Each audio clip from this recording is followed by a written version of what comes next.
కడప జిల్లా ఒంటిమిట్ట శ్రీ కోదండరామ స్వామివారి ఆలయ ప్రాంగణంలో స్వచ్ఛ ఆంధ్ర స్వచ్ఛ భారత్ కార్యక్రమం భాగంగా శుభ్రత కార్యక్రమం నిర్వహించారు. హ్యాపీ కిడ్స్ స్కూల్ యాజమాన్యం అనిల్ కుమార్ రెడ్డి ఆధ్వర్యంలో విద్యార్థులు ఈ కార్యక్రమంలో పాల్గొన్నారు. ఆలయ పరిసరాలను శుభ్రపరుస్తూ పరిశుభ్రతపై అవగాహన కల్పించారు.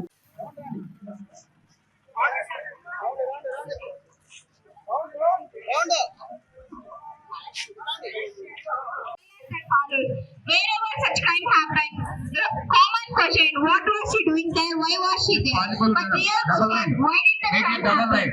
Make it double. If possible, He proudly take a respect to men, but not in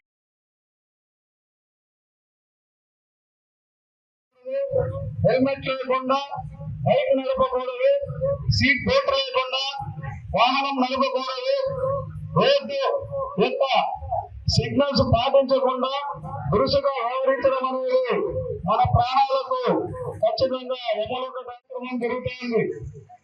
ముఖ్యంగా పరిసరాలను శుభ్రంగా ఉంచుకుంటే మన ప్రాంతాన్ని పరిశుభ్రంగా ఉంచి స్వచ్ఛ ఆంధ్ర స్వర్ణ ఆంధ్రగా తీర్చిదిద్దాలనేటువంటి ప్రభుత్వ పెద్దల సూచనల మేరకు మనం ఈ కార్యక్రమం జరుగుతుంది.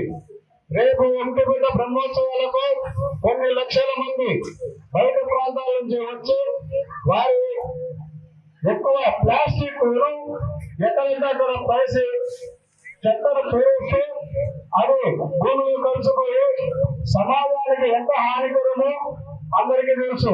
సో ప్లాస్టిక్ రహిత ఒంటిమిట్టగా మనం ఈ ఉత్సవాల్లో ఖచ్చితంగా చేయాలని మనం కోరుకుంటూ ఈ కార్యక్రమానికి విచ్చేసినటువంటి పెద్దలు మాట్లాడాల్సిందిగా కోరుతున్నాను. చెట్ల కింద ఆటలాడుకుంటూ ఉన్నారు.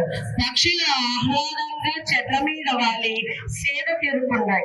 ఇంతలో చెట్ల మీద కనికరం లేని ఒక వ్యక్తి తన అవసరాల కోసం ఆ చెట్లను నరకడం మొదలు పెట్టాడు. కొన్ని నరికిన తర్వాత ఒక పిల్లవాడు వచ్చి చెట్లను నరకవద్దు అని చెప్పినా వినకుండా చెట్లన్నిటినీ నరికి వేశాడు. తర్వాత రోజున